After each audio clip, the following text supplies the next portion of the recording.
Every January, people set goals based on trends, wishful thinking, or what everyone else is doing. That's why so many of you feel stuck by March. But this year, I want you to take a different approach. You're going to set goals that fit your work, your capacity, and the reality that you are operating in. Let's get into what realistic goals look like for 2026 and how you can build a year that moves you forward. Welcome back to Control Your Career. I'm Julia Toothacre, your strategic career consultant and owner of Ride the Tide Collective.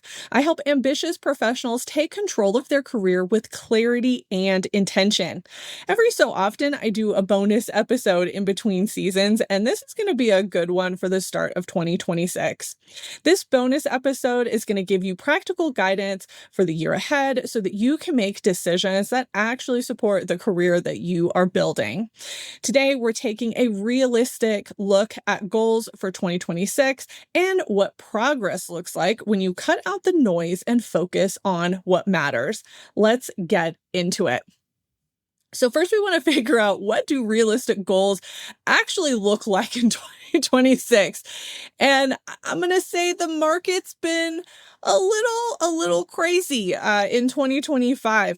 But even with the market being a little bit different, when I really was digging into the data, it's not that much different than previous years, obviously not in the 2020 and beyond, but previous to that. And so it's really interesting to really dig into some of the data and understand what is going on. So if you have not looked at bls.gov and looked at the JOLT survey, I highly recommend you do that if you're into numbers and if you're kind of geeky like that. It'll help you understand the numbers now and why you keep hearing people say that things are okay. Because in comparison to previous years, and I went back and looked in like the early 2000s, mid 2000s, it's actually not that much different. It's actually better in some cases. And so I think that's what's been so hard. There's this disconnect between what the numbers say and then the lived experience of everyone. But there are some things that we can be really honest about when it comes to this market. There is slow growth, but there is still some steady growth. There is higher unemployment this in 2025 than there was previously. So that's going to play a big role going into 2026. There are much longer hiring timelines. This is something that I've seen just through hearing it from different people and anecdotes, and even from certain recruiters. Some of these hiring timelines are really long. And I will say a lot of that has to do with hiring managers, not necessarily the recruiters. Recruiters are trying to push everybody through, but a lot of times the leadership and the hiring managers are having a hard time either finding time in their schedule or just making a decision. Employers can be really selective right now. It's an employer market. You've heard me say that before if you've been listening to the podcast. And that basically means that employers have the pick, and that makes it really competitive for professionals. And that makes it also very frustrating. Something else I'm seeing too amongst my clients is bigger moves are harder to make. So if you want to do a complete career change, that is proving to be a little bit more difficult in this market because there is so much competition within multiple sectors. Now, it's important to note that it's not like that everywhere. Some of you listening to this might say, I could get a job tomorrow if I wanted to. Well, that is true for some areas, for some professions, depending on your level. So a lot of these are going to be generalizations, but for your specific situation, it's going to look a little bit different. So you need to be aware of that.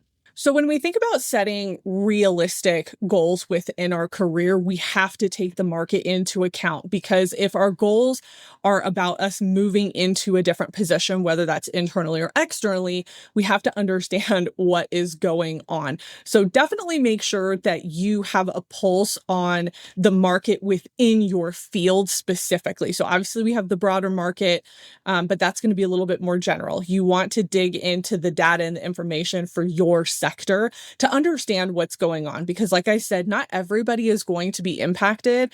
And so you have to understand what that looks like for you. So, when it comes to realistic goals, what I'm talking about are goals that really align with who you are. And so they fit your current role, they fit your capacity, they fit the visibility that you have.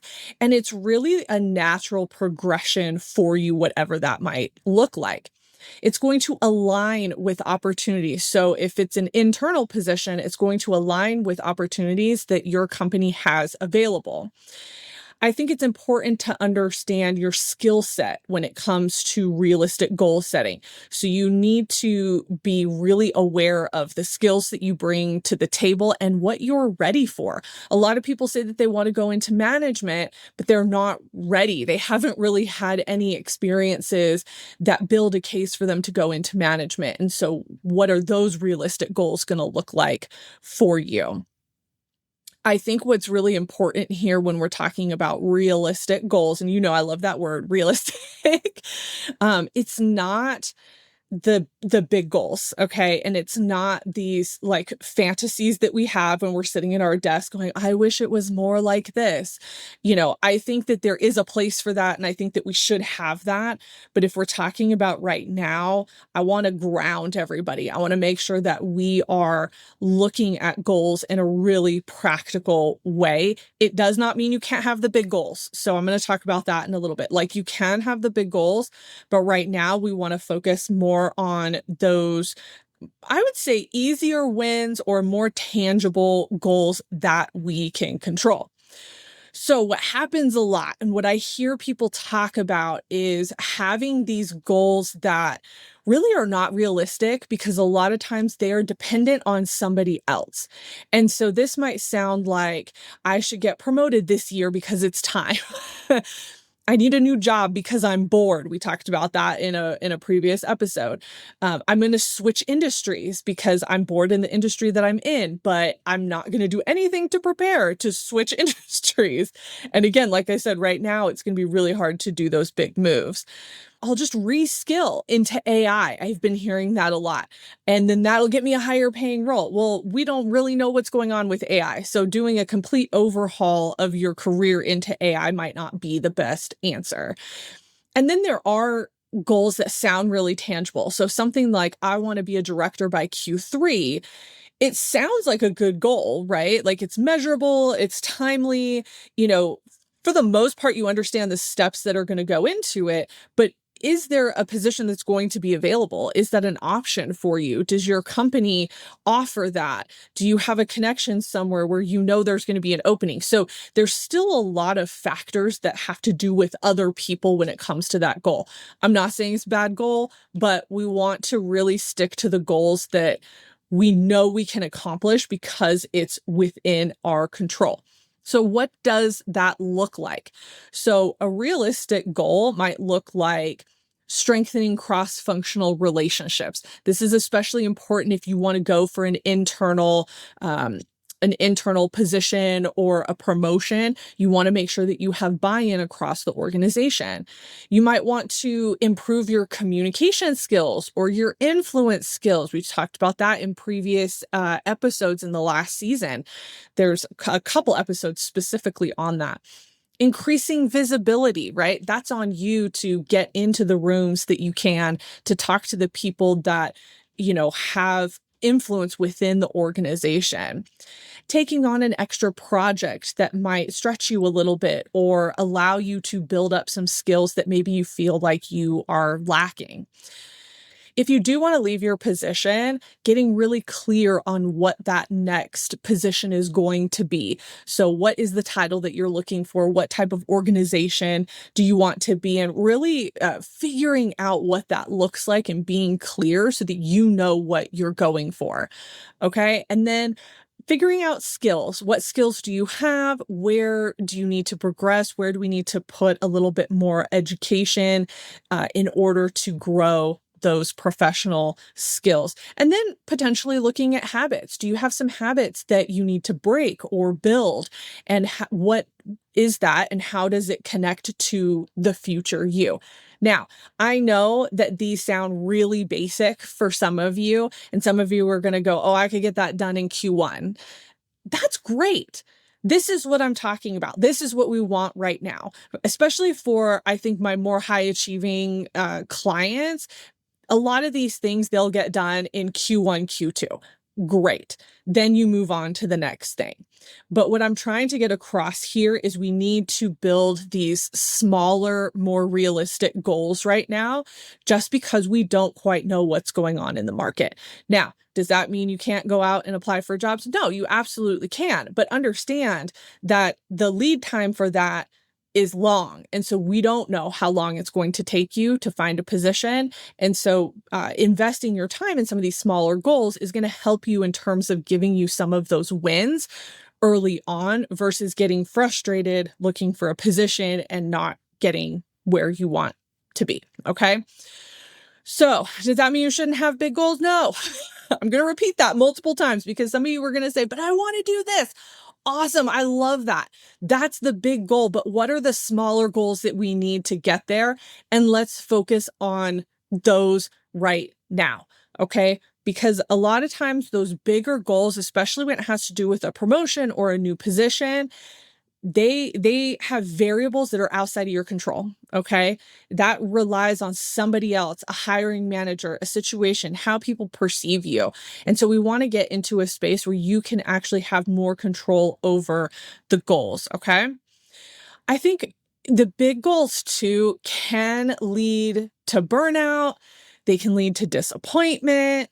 In some cases, you might be comparing yourself to other people within the organization or even friends within your circle, and that becomes really hard to do. And so again, we want to keep everything manageable. When we have a market that's a little wonky, where we don't quite know what's going to happen day to day, and things happen that will change situations very quickly, especially with how organizations are doing layoffs right now, which is wild.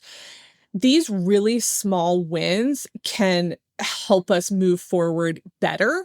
They just can create more opportunities for us. They can make us more visible. And that really just helps build our confidence and make us feel better. I think it's important to note that realistic goals are really about action. They are action that you can take, that you can control, where you're not necessarily relying on somebody else in order to make that goal happen. Okay. So I want you to think about this prompt as you are going through this process of building out what goals are going to work best for you. What goal actually reflects the year that you are going into, not the year that you wish that you were going into? I think that's really important right now, again, to stay grounded and to stay realistic. Another way to look at this is, where can you create real movement within the influence that you already have? So how can we build on what you already have versus trying to start everything over? I think that's a trap that I hear, especially a lot of career coaches get into, is, we got to make these big plans and we really have to, like, go big or go home and make these really big shifts and changes. Most people can't do that. That's going to be too much. So what can we do that's realistic, that's going to move us forward? And you can have a couple of those. And once you finish one, you go on to the next. Like I said, some of those high achievers, you're going to get things done within Q1, and then you can move on to the next goal. All right, so as we're thinking about what these goals might look like, we want to keep some things in mind. So I did kind of a high level overview of what that could look like, but let's dig in a little bit deeper to some things that you should be aware of. So think about stability. How stable is your current role and company? Right now, with the market that we're in, companies are making crazy decisions, all right? And so you have to understand what your company is doing, what they are trying to do. So when you are looking at your particular goals, make sure you're taking a look at the organization. What have they been doing? What actions have they been taking? Not just what they're saying, not just what they're putting out in the nice company-wide email, but what are the actual actions? Have they been doing layoffs and why? Has the result been? Have you seen a lot of org chart changes? This usually indicates that there's not going to be any stability, and you want to understand what that's going to look like for you. How's the budget? Do you have budget? Are you being cut back? What does that look like? Is there a lot of leadership turnover? Are priorities shifting? Have there been different freezes in terms of headcount and hiring? What is truly going on behind the scenes? Now, some of you can answer that because of the positions that you're in. Others of you might have a harder time understanding that just because you're not privy to certain conversations. But these are also great things to talk to your manager about to get an idea of how they're feeling and what they're seeing. I think especially if you get these really, elaborate emails where they're talking about vision and what's going on. If you're getting those a lot, I think that's a great conversation to have with your manager, or even coworkers around what does this really mean and what does this look like? So you want to understand the stability of your company because that's going to play into what goals are going to work best for you. If your company is unstable, then your goals might not need to be internal. We might need to be looking externally for goals or usurping whatever you can out of the company until you get to a situation where you do have to make a decision or that decision is made for you. So if we think about how to set up goals based on the stability of the company, here's what I want you to keep in mind. If you have a stable organizational environment, you're going to want to grow skills, look at visibility, think about promotions, have those conversations because it's stable. It's a stable environment and you should be able to have those conversations. If it's an unstable environment, which unfortunately I think is many people right now, you want to document any wins that you have had. Try to do some internal networking because you never know, you might be able to go to another part of the company, especially if it's a larger organization. And then your goals might want to be a little bit more focused on the job search. So getting that resume tightened up, figuring out what that next role might look like for you. If you are not sure, if you're in a situation where you're not quite sure what's going on with the organization, you can't really tell and you don't feel safe asking, then just be flexible with those goals. So you might have a mixture of goals that allow for internal mobility, but then also goals that might, be more job search oriented just in case. So one of the things that I want you to think about also as you're building these goals is what do you want more of in your work next year? I think it's important to understand what we really enjoy in our work. And sometimes we pass it off and we just go, oh, this is a thing I do. This is a thing I do. But what do you really, really enjoy? One of the things that I'm seeing with clients and just out in the world is people are less focused on titles these days. They're really focused more on the work, and just the dynamics of the organization and the team and whatever the pay is. Now, sometimes the title is connected to the pay, but you never know. So you definitely want to look at what are the tasks that you really enjoyed? What are the relationships that you have in your organization that you've enjoyed, or go into, your past? What relationships did you enjoy and why? What are some of the outcomes that you've had in the last couple of years, and how might that inform more of the work that you want to do moving forward? So I want you to think about what do you want more of and what do you want less of? So maybe you want more autonomy in your position. Maybe you want more strategic work, more creative problem solving, but then you want less administrative overload. I know that was always an issue for me when I was working. I hated all the admin tasks, even though you have to do them.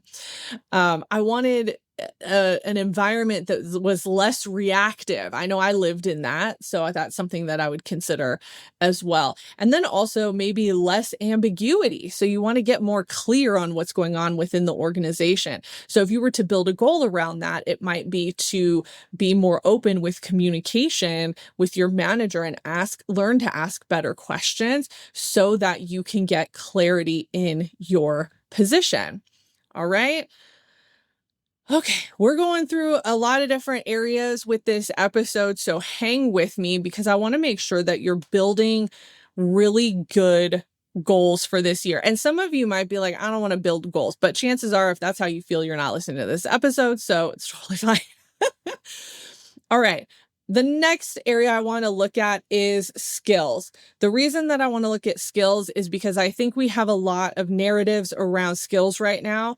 There is a big push for AI. I know I have talked about AI. I understand the push for it. I'm not saying it's a bad thing, but we have to understand what actually makes sense for our position and in our career in the long term. Okay. So, one of the things that you need to understand about skills is just because it's something that is trendy and everybody is talking about does not mean it's the best skill or the best strategy for you and your career. So, make sure that you are evaluating yourself and your skill set in a way that allows you to go, okay, yes, I can see where I might need help in this area. I can see where this would be a good skill to have if I'm going to move up into X position within the next couple of years. All right. So skills that you probably want to pay attention to and skills that are on a lot of lists that I see. Communication is always a good one.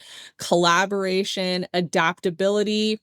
I think AI, but not AI in that you need to be building things or running things, but I think just having a basic understanding of AI and how you can incorporate it in your day-to-day work in an authentic way, I think that's where we want to put our time and energy with AI skill building.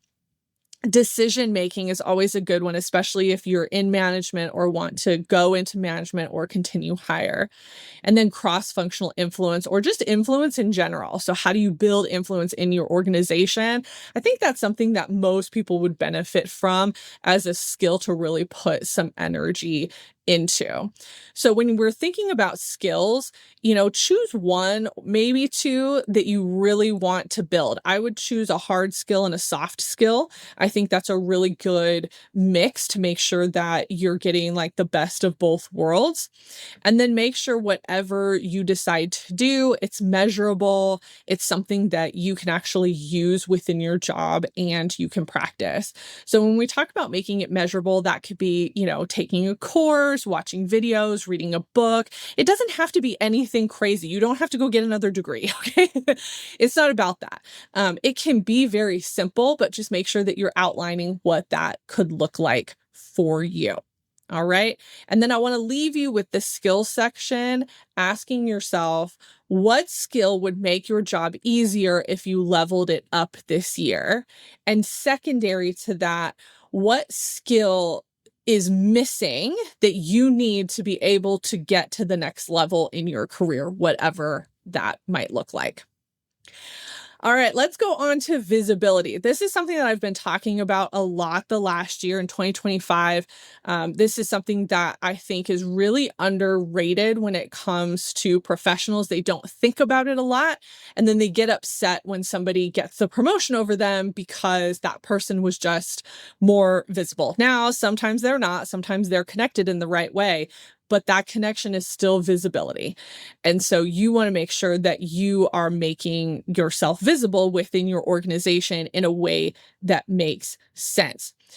So what does that look like? What does visibility mean? Well, it's being known for something. Now, it's important to note that what you want to be known for and what you are known for might be two different things. So make sure that you can define that for yourself. You want to be seen by decision makers. I think that's really the core component of this is you want to catch somebody's attention to make sure that they ask you to be in the room or they ask you to be part of a project. And really, you have visibility when you are trusted. And so when an opportunity arises within the organization, you want somebody to say, oh, I want this person on my team because I know that I can trust them and I know that they have this skill set. So that's what visibility is really about. So what can you do to build that visibility in 2026? Well, first you can share small wins, not just with your manager, but with people on your team, with people outside of your team. Any chance that you have to slip in a small win into a conversation is really going to help with that visibility. Contributing in meetings, so many of us sit back. I know I did this at different parts of my career because I was afraid to speak up. I assumed that my voice was not going to be valid in the rooms that I was in. And in reality, I had things to contribute. And once I started doing that, it helped build visibility for me. You want to build cross team trust. So, this is being able to go onto other teams and work with them and have them trust you. That helps with visibility because you never know who's going to be talking about you outside of, the rooms that you are in. Learning to ask really good questions. I think this helps, especially um, in a meeting environment, right? Where maybe you're not quite sure how to contribute. I think being able to ask really good questions is a great way to contribute.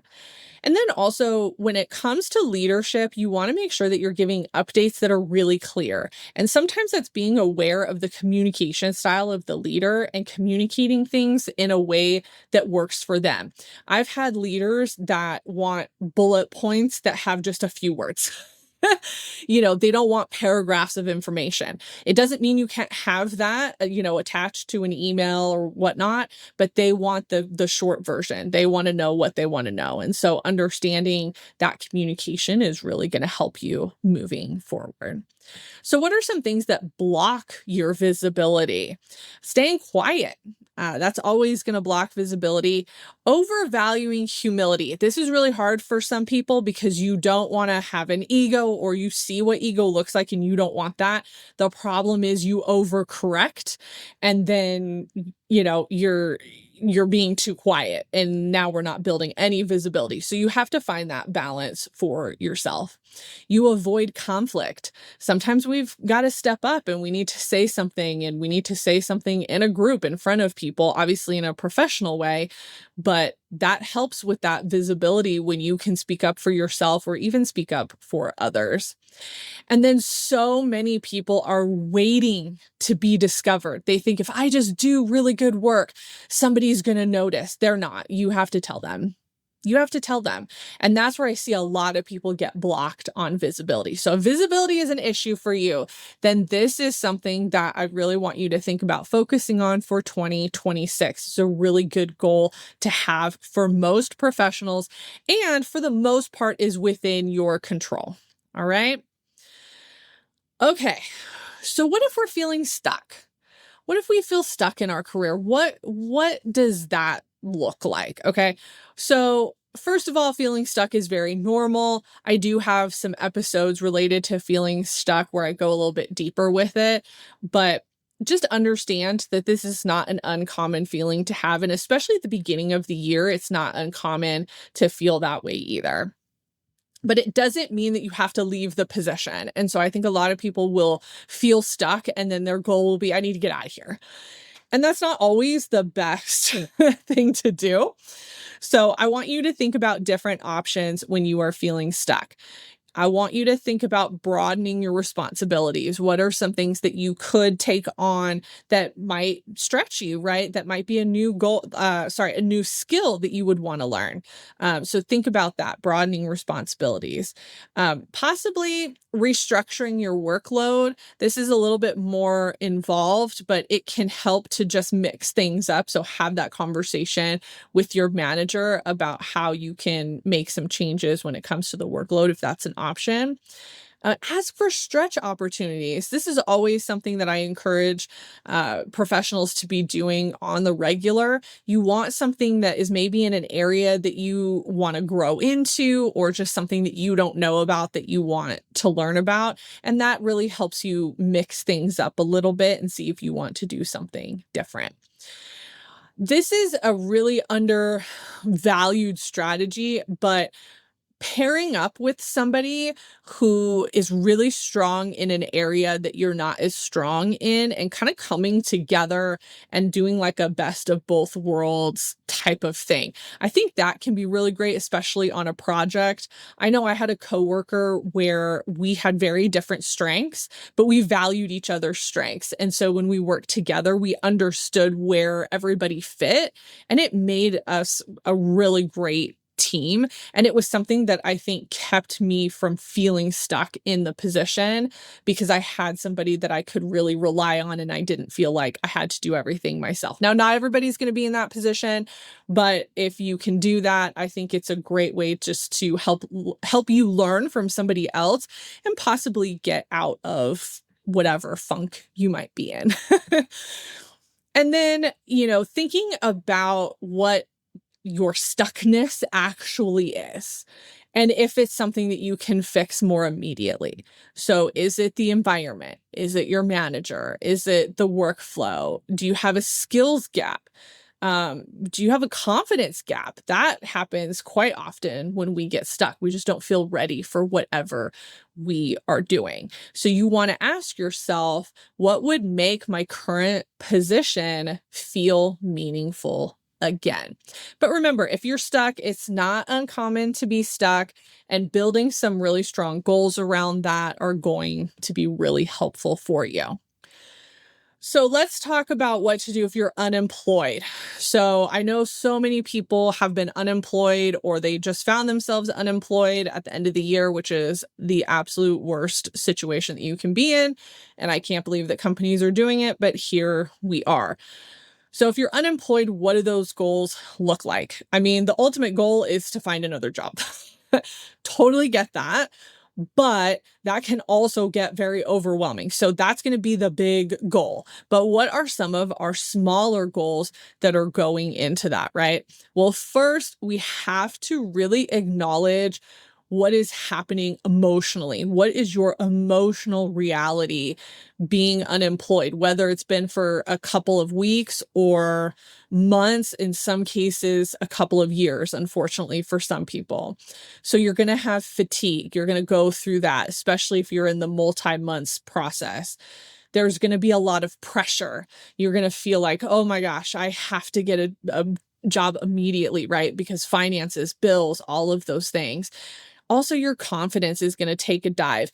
Even if the layoff had absolutely nothing to do with you, which most of them are like that, your confidence still takes a nosedive, because you still will say to yourself, well, couldn't I have done something different? Or why wasn't I the one that they kept?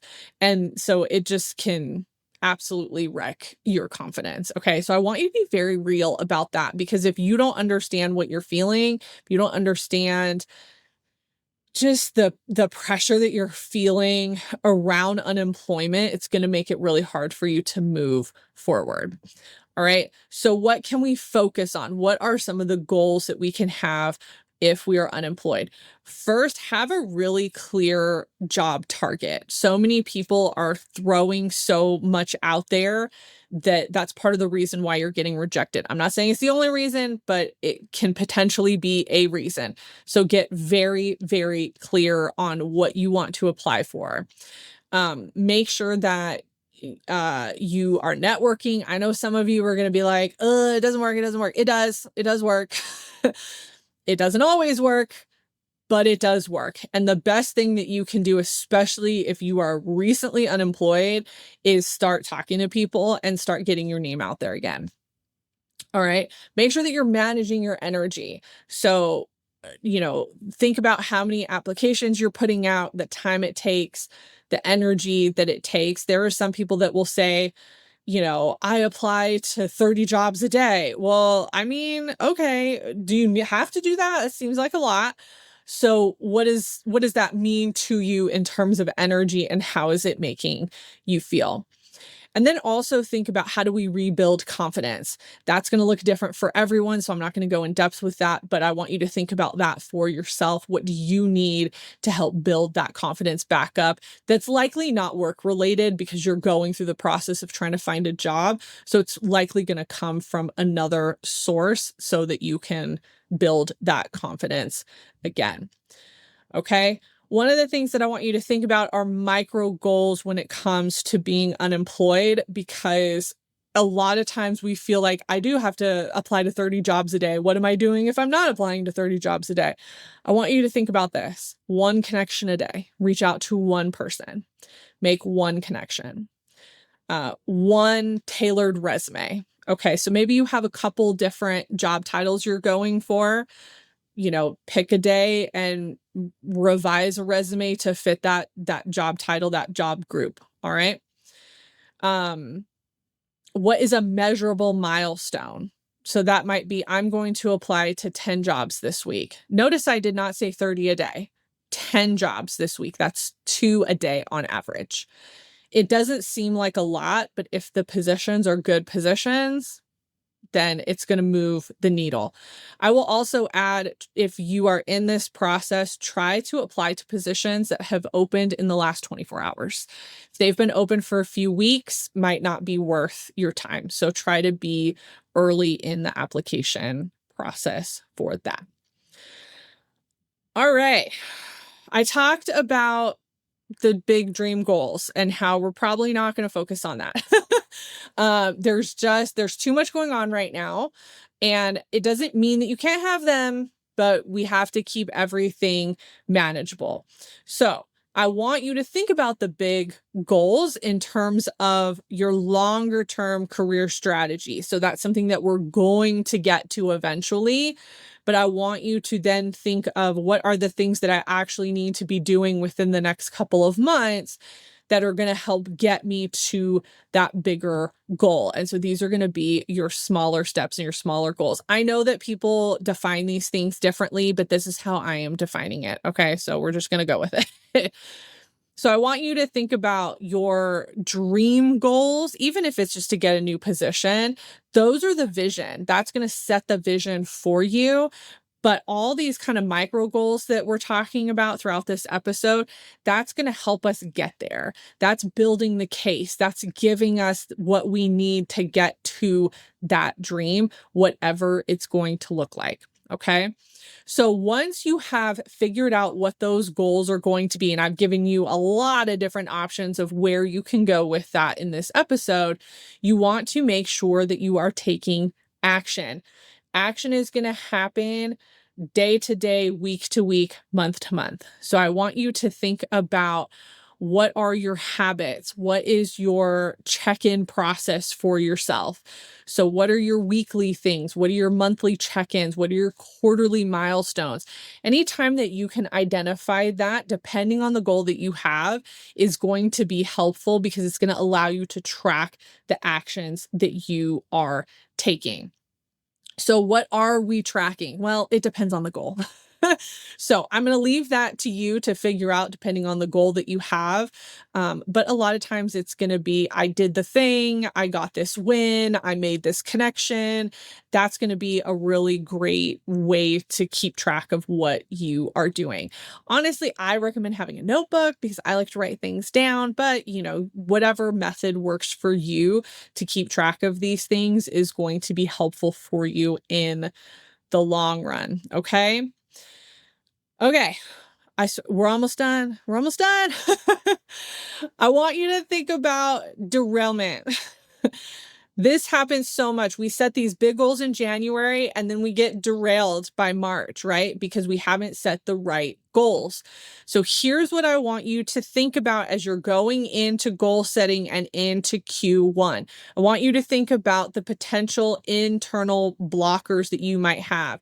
Are you overcommitting to something, right? Some of us are going to build these elaborate plans and it's going to be too much and we're not going to be able to do it. So whatever plan that you make, I want you to share it with somebody.